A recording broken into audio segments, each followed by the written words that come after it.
Hola, bienvenido al audiolibro de la historia de la redención. Hoy narraremos el Capítulo 47. Lutero y la Gran Reforma.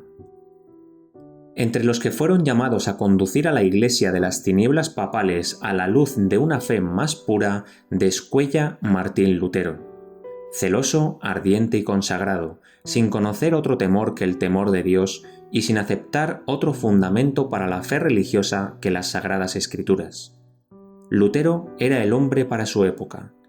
Por su intermedio, Dios llevó a cabo una gran obra para la reforma de la Iglesia y la iluminación del mundo. En cierta oportunidad, mientras examinaba los libros de la biblioteca de la universidad, Lutero descubrió una Biblia en latín. Antes había escuchado algunos fragmentos de los Evangelios y de las epístolas en el culto público, y llegó a la conclusión de que eso debía ser toda la palabra de Dios. Ahora, por primera vez, veía una Biblia completa. Con una mezcla de temor y admiración hojeó las páginas sagradas. Con pulso acelerado y corazón conmovido leyó por sí mismo las palabras de vida, deteniéndose de vez en cuando para exclamar: «Oh, si Dios me diera este libro para tenerlo yo mismo para mí». Los ángeles del cielo estaban a su lado, y los rayos de luz procedentes del trono de Dios revelaron tesoros de verdad a su entendimiento. Siempre temió ofender a Dios, pero entonces la profunda convicción de su condición pecaminosa se apoderó de él como nunca antes. Un ferviente deseo de ser libre del pecado y encontrar paz con Dios lo indujo finalmente a entrar al claustro y dedicarse a la vida monacal. Todo momento libre que le permitían sus deberes cotidianos los empleaba en estudiar, privándose del sueño y aun sacando tiempo de los momentos que dedicaba a sus humildes comidas. Sobre todas las cosas se deleitaba en el estudio de la palabra de Dios. Descubrió una Biblia encadenada al muro del convento y a menudo acudía a ella. Lutero fue ordenado sacerdote y se lo llamó desde el claustro para que ejerciera un profesorado en la Universidad de Wittenberg. Allí se dedicó al estudio de las Escrituras en sus idiomas originales. Comenzó a dar conferencias acerca de la Biblia, y el libro de los Salmos, los Evangelios y las Epístolas se abrieron a la comprensión de multitudes de gozosos oyentes. Era poderoso en las Escrituras y la gracia de Dios descansaba sobre él. Su elocuencia cautivaba a sus oyentes. La claridad y el poder con que presentaba la verdad convencían sus entendimientos y su profundo fervor tocaba sus corazones. El guía de la Reforma. Como resultado de la providencia de Dios, decidió visitar Roma. El Papa había prometido una indulgencia a todos los que ascendieran de rodillas lo que se conocía con el nombre de la escalera de Pilato. Lutero se encontraba cierto día llevando a cabo ese acto, cuando repentinamente una voz semejante a un trueno pareció decirle: «El justo por la fe vivirá». Se puso de pie avergonzado y horrorizado, y huyó del escenario de su insensatez. Ese texto jamás perdió el poder que ejerció sobre su alma. A partir de ese momento vio más claramente que nunca antes la falacia de confiar en las obras humanas para la salvación y la necesidad de una fe constante en los méritos de Cristo. Sus ojos se abrieron para no cerrarse nunca más a los errores del papado.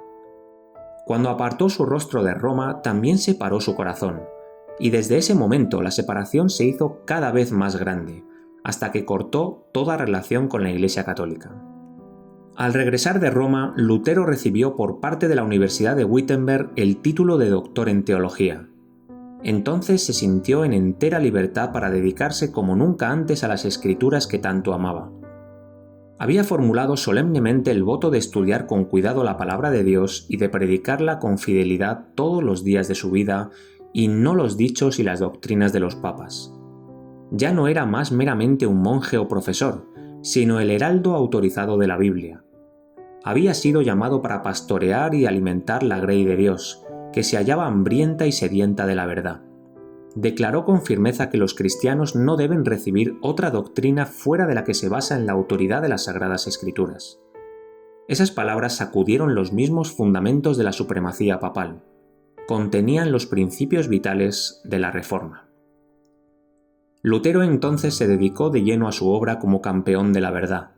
Su voz, en fervorosa y solemne advertencia, se escuchó desde el púlpito, presentó delante de la gente el carácter ofensivo del pecado y enseñó que es imposible para el hombre por sus propias obras disminuir su culpa o evitar el castigo.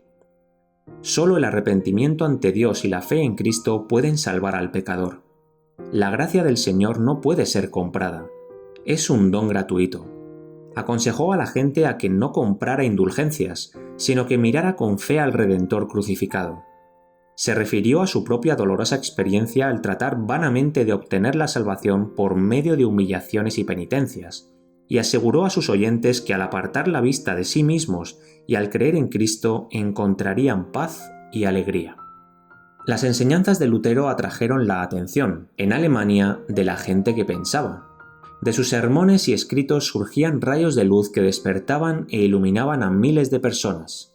Una fe viviente ocupó el lugar del muerto formalismo en el que había yacido por tanto tiempo la Iglesia. La gente cada día perdía confianza en las supersticiones del catolicismo. Las barreras del prejuicio se comenzaron a quebrantar.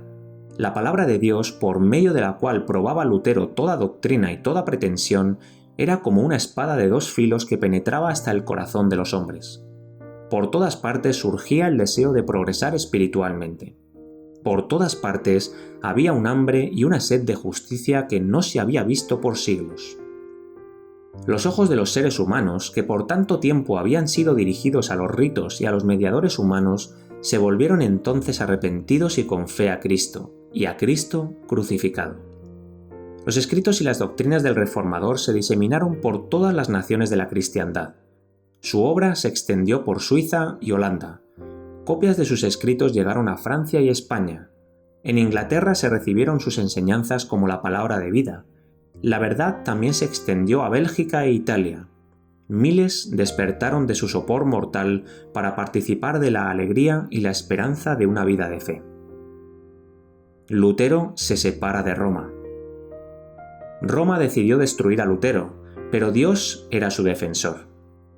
Sus doctrinas se escuchaban en todas partes, en los conventos, las cabañas, los castillos de los nobles, las universidades y los palacios de los reyes, y hombres nobles surgieron por todas partes para apoyar sus esfuerzos.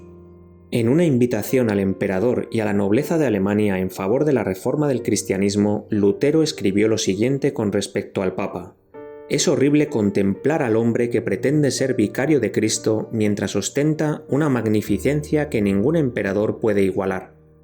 ¿Es esto ser semejante al pobre Jesús o al humilde Pedro? Es, nos dicen, el Señor del mundo, pero Cristo, de quien es vanagloria de ser vicario, dijo: «Mi reino no es de este mundo». ¿Pueden los dominios de un vicario superar a los de su superior? Escribió lo que sigue acerca de las universidades: «Temo muchísimo que las universidades lleguen a ser la gran puerta del infierno, a menos que trabajen con diligencia para explicar las sagradas escrituras y las graben en el corazón de la juventud. No aconsejo a nadie que envíe a sus hijos a donde las escrituras no reinen supremamente. Toda institución en la cual los hombres no estén ocupados incensamente por la palabra de Dios se corromperá». Este llamamiento circuló rápidamente por toda Alemania y ejerció una poderosa influencia sobre la gente.